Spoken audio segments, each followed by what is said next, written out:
The Descant Music and Media Group presents In Search of Peace and Healing with your host, Celia Boone.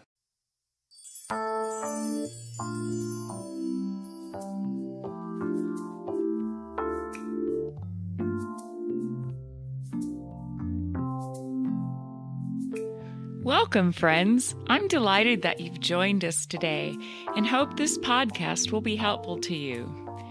Rather than define what this podcast is, which is really yet to unfold, let's start with what it's not. This is not a meeting, and it's not church, but a dialogue to aid our search, the search for peace and healing.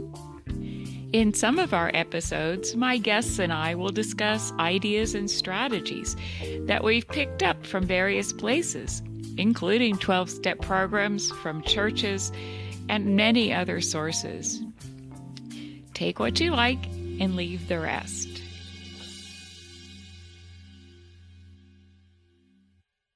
Welcome, friends. It's good to be back with you. And I really appreciate your listening. I hope you're being helped by what you've heard. So first of all, before I forget, but also this is very important to me, today is a very special day. This is the day where 61 years ago, the skies opened up, the clouds parted, the sun shone bright, and a voice from heaven rang out saying, "Look out below!" And there was a little boy that was born, and his name was Ken. And so we are celebrating his birthday today, and I just want to take this opportunity to publicly say how much being married to you means to me, and how very much I admire and respect you. You are my husband, the love of my life, and my best friend. Happy birthday! Thank you. Okay, so everyone's been hearing about, it's all over the news and social media and everything. There's a lot of stuff going on right now that's really hard. The government's shut down. There are bombings in Syria and gun violence everywhere. You know, rainstorms, snowstorms, they seem to be picking up strength and getting worse. People fighting wars of words on TV and social media. With all that going on, how in the heck am I going to build a core of peace? Because right now, man, if I pay too much attention to what's happening in the news and social media, I can be all stressed up and nowhere to go in a short order. So, I heard today someone say that world peace cannot happen unless we first have peace in our own hearts. That's where it starts. So if I'm interested in having people get along and, let's stop fighting, you guys. It has to begin in my heart, in your heart. Just like the song says, let there be peace on earth and let it begin with me. So one of the things that I do when I'm feeling distressed is I have developed a care kit. Now that's what I call it. For people who are in the mental health system, you may know this as a RAP toolkit, Wellness Recovery Action Planning Toolkit. For me, that's a lot of words to describe something very simple. I have a box, and it's really pretty. I got it at Michael's on sale. It's a beautiful box, and it's big enough to fit a lot of things in it, and that is my care kit. In my care kit, I put things that help me to feel better when I'm feeling upset, stressed, things aren't going my way, frustrated, whatever. If I don't have peace in my spirit, I can go to my care kit. Now, some examples of things I have in there are, I love coloring, and I've gotten these adult coloring books, which are designs, flowers, butterflies, they're all different kinds of coloring books. And I like to use markers. So I have my Sharpie markers, and I have a coloring book in my care kit. I have one of my favorite devotional books. I have CDs of music that I find soothing. I have a scented candle. I love the flavor of cinnamon, so it's a cinnamony candle. I have a bottle of nail polish. Sometimes it's a good way to self-soothe is to just do something simple to care for myself, whether putting on lotion or painting my nails. I have pictures of happy times with people I adore. And, so I have an envelope full of pictures that I can leaf through and remember those good memories. I have an old phone to remind me, pick up the phone, because troubles shared are dispersed and joys shared are multiplied. I have an old pair of glasses, and they are there to remind me that I can choose today to wear my love-colored glasses and view other people, things, and events through the eyes of love. I even have a little tiny travel roll of Charmin toilet tissue, because sometimes defecation occurs. Now, several years ago, I created a seminar for churches and faith-based groups on depression, how to heal and how to help. And in fact, that has over time evolved into the In Search of Peace and Healing. So there's a seminar that I do. I take my care kit and I put it on display so people can look through it and see what all I have in mind to give them ideas of what they could get for theirs. And I tell my story and I share a lot of information. That's one thing that I so enjoy, is basically giving wellness seminars on mental health, and for people to be able to learn things that I've learned and to be able to speak. During those times when I'm giving the seminars and when I'm speaking, I feel just 100% fully alive. So one of the things that I have in my care kit that I read frequently is the parable of the butterfly. And I'm going to read it to you now. A man found a cocoon of a butterfly. One day, a small opening appeared. He sat and watched the butterfly for several hours as it struggled to force its body through that little hole. Then it seemed to stop making any progress. It appeared as if it had gotten as far as it could, and it could go no further. So the man decided to help the butterfly. He took a pair of scissors and snipped off the remaining bits of the cocoon. The butterfly then emerged easily, but it had a very swollen body and small shriveled wings. The man continued to watch the butterfly because he expected at any moment the wings would enlarge and expand to be able to support the body, which would contract in time. Neither happened. In fact, the butterfly spent the rest of its life crawling around with a swollen body and shriveled wings. It was never able to fly.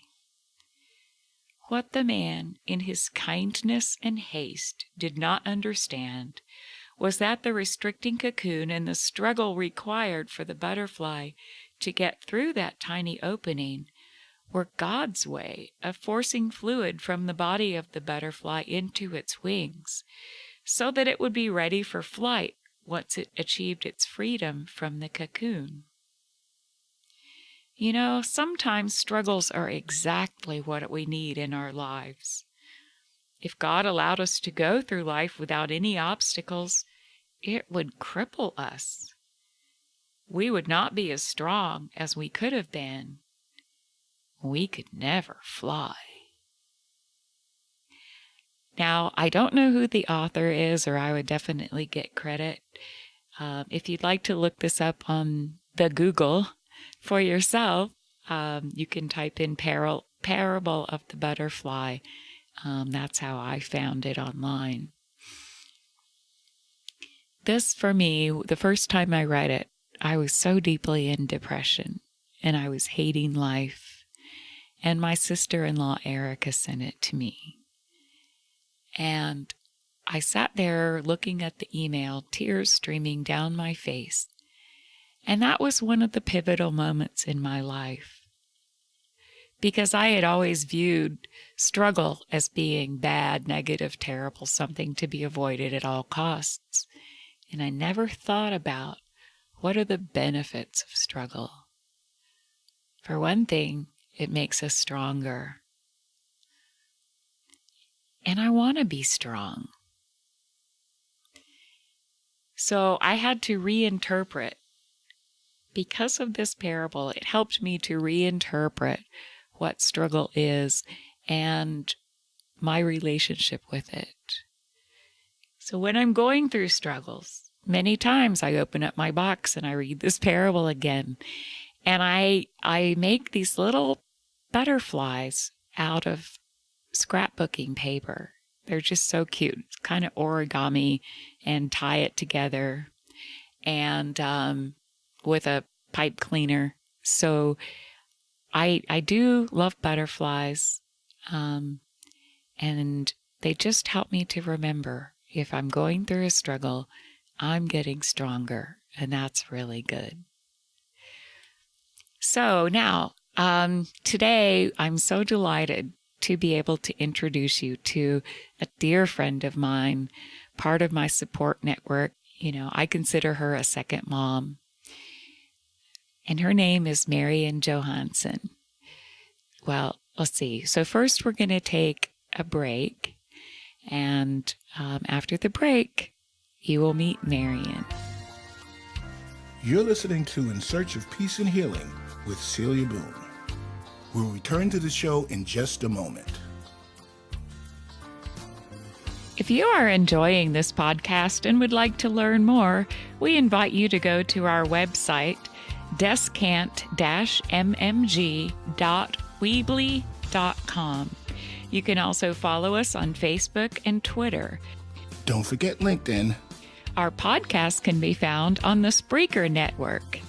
Go to www.spreaker.com and then do a search for Descant Music and Media Group. We can also be found on Apple Podcast, Google Play Music, and Stitcher. So, pick your directory, subscribe, and then download episodes to join us on this journey. Thank you.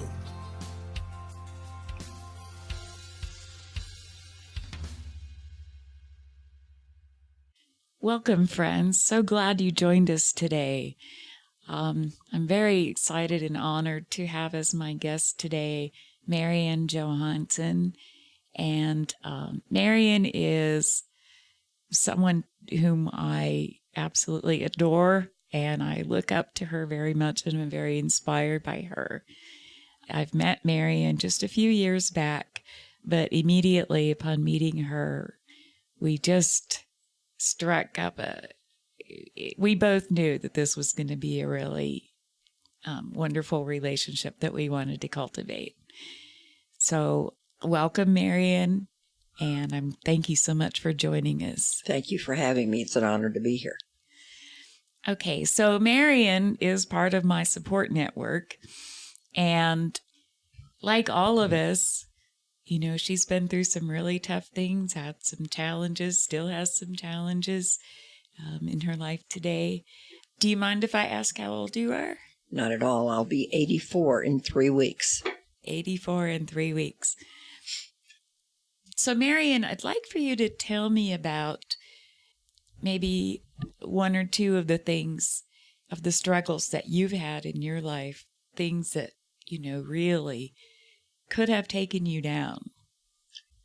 I was a child of an alcoholic mother who drank all day. I was embarrassed frequently as a child by her drinking. If we were out in a public, like she would take us to a swimming pool in the summer, and she would bring a bottle of wine to the pool, and she would be so drunk after a short time that she would be stumbling. And I remember also as a child being hypervigilant because I never knew exactly what was happening. I could feel undertones of tension, but I couldn't really identify what was the big problem. My parents divorced when I was 23 years old, so they stayed together for the children's sake, and then they divorced, and that was a trying time for all of us. So, what are some of the things that maybe carried on into your adulthood and some of the challenges you've had as an adult? Things that leave the holes in our souls. My first marriage lasted 26 years. I was married to a physician. We married when he was in medical school and had 4 children in 5 years after we were married. He was working 36 hours on and 12 hours off in his residency. And then frequently during those 12 hours off, he would work at a hospital in the emergency room for extra money. Back in those days, he made $20 a month as an intern. And then as a resident, it went up to $50 a month. Wow. It was so different than it is today. He suffered from bipolar disorder, which was not diagnosed until we had been married for 18 years. So his mood swings were very frightening. He would go out and buy 3 cars in one day when he was up. When he was manic. Okay. When he was manic. And then when he would immediately go into a depression with buyer's remorse and take to his bed and stay there for several days. He was what's called a rapid cycler, meaning that he would go up and down quickly. There are many people that build up and then build down slowly. But he could call from the office and say, let's go out for dinner, and 15 minutes be home and go straight to the bed and close the door and not want to get up until the next day. That's how quickly he could go from being in an outgoing good mood to in the pits. He frequently threatened suicide.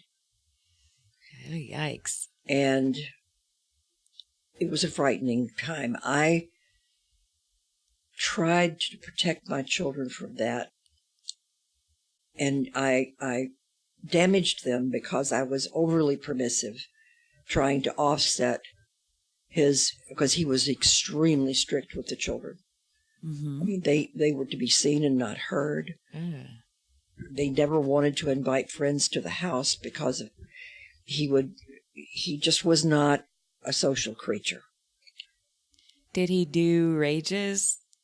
Did he have the kind of bipolar? He did rages. Okay. And I remember some of them so vividly. We have 4 children, 2 boys and 2 girls, and our younger son became upset with him one time, and when he was only about 3 years old, and he threw something on the floor, and his father picked him up and beat him so hard on his backside that he bled. And I was, at that point, maybe 23 years old, with a 5-year-older husband who was a physician, whom I was supposed to be a lot less than. And so I didn't know what to do. I thought that's what I thought I had to let that happen. Oh, man. And during that time, I started, not the first 10 years we were married because there was never an opportunity, but at about 10 years into our marriage, we finally decided to build a house or buy a house. And at that time, I started thinking it would be nice to have a cocktail in the evening when he would get home.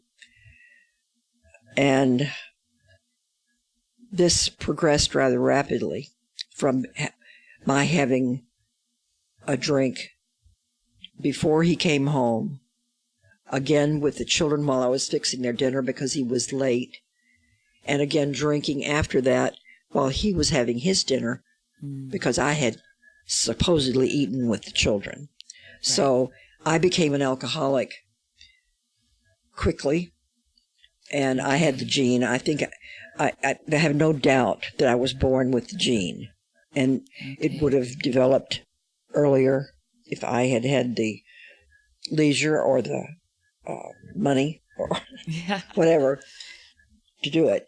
In reality, I probably was a practicing alcoholic from the age of 30 to 42. Okay. But I remember drinking at my grandparents' house beer and just absolutely loving it. I didn't get the feeling with that, but I just loved the way it tasted. And interesting. See, I always hated beer. Oh, did you? Yeah, I did. Okay, so go ahead. Anyway, I would start drink. I never drank before 5 o'clock. Therefore, I continued to believe I didn't have a problem because my mother had been a daytime drinker. Okay. And I thought if you didn't drink before 5, that you didn't have a problem. And I drank my tolerance continued to increase. And by the time I was 42, between the hours of 5 and 8 o'clock in the evening, I would drink about a pint of scotch. Okay. I realized that it was still taking more and more to get me to where I wanted to be. But I was not a blackout drinker. Okay. And my personality definitely would start to change. I would say things I would never have said. I didn't look or sound drunk. Right. Okay. I had a high tolerance, and I never slurred speech or had an unsteady gait. So my friends, my family, did not believe I had a problem. Okay. But I knew because of what I'd gone through with my mother. Yeah. And I knew that I had to get some help. I'd never been to AA. I had made a very rigid decision that I had a high position in the church. And we had board meetings once a month. And I had made a firm decision I would never drink on that Tuesday of each month. And the day came when I abandoned that pledge and I drank. And I went to that meeting and I insulted the preacher. I looked around the room. There were 38 people in that room, and there were many of them who were weeping. But the one who was weeping the hardest was the minister. When I left that place, I knew that I had reached a place in my drinking that I'd become destructive. Yeah. I had become someone that I didn't trust, I didn't like, I couldn't stand. So I went home, and for the next 4 days, I was almost catatonic. I could hardly function with that. I mean, I could barely function. I didn't leave the house. And by Saturday night, I looked in the mirror and I didn't know who I was. I continued to drink. But I looked in the mirror. I said, God, help me. I'd been praying eloquent prayers to feel better. But that night, I just said, God, help me. The next morning, I woke up my husband before I left for church, And I said, I need to get help with my drinking, and I need it before 2:00 this afternoon, because at this stage of my drinking, by 2:00 I was preoccupied and hanging on by my fingernails to wait till 5:00. Right. So he had told me once that he had a patient who was an alcoholic. And so I asked him if he would call, and she was doing very well. I said, would you please call her and ask her to meet us at your office this afternoon, because I want to find out what I can do. Uh-huh. So he did that. And I spoke to her and her husband. They were both recovering alcoholics. Mm. And she said, let me ask you a few questions. And after about 3 or 4 questions, she smiled and she said, I don't need to ask you any more, honey. She said, you're a member of our club. Uh-huh. And she had been in recovery for 10 years. Oh. She said, and I really think that the best thing for you to do is to go into rehab. Mm-hmm. She said, I think you need to get out of this environment, of whatever your drinking environment, to where for the next 30 days or so, your system is getting cleansed. Uh-huh. And you're also receiving help on how to deal with life. Yes. So you went to treatment? Yes. You stayed for the entire time? I was there for 35 days. So where did you go for treatment? I went to Hazelden in Minnesota. Okay. And I started volunteering at Hazelden. After my 35 days in treatment, uh-huh. I went back as a volunteer. Uh-huh. And over the next 2 years, I had 10,000 hours of volunteerism at that place. Wow. Plus, I had started training. I'd gone into their counselor training program, which was intensive. Uh-huh. Intensive. We lived on the premises. And okay. When you say we, was that your husband and you and the kids? No. Or? No, my husband and kids were finally accepting the fact that I was a recovering alcoholic. Uh-huh. So we're going to pick up this Marion story in our next episode, and we hope you join us for that. You've been listening to In Search of Peace and Healing with Celia Boone, a production of the Descant Music and Media Group, providers of music and media production as well as business services for small businesses and nonprofit organizations. Follow us on Facebook, Twitter, and LinkedIn, or visit our website at descant-mmg.weebly.com. Our podcast can be found on the Spreaker Network. Episodes are also available on Apple Podcast, Google Play Music, Spotify, and Stitcher. So pick your directory, subscribe, and download episodes to join us on this journey. Thanks, and see you soon.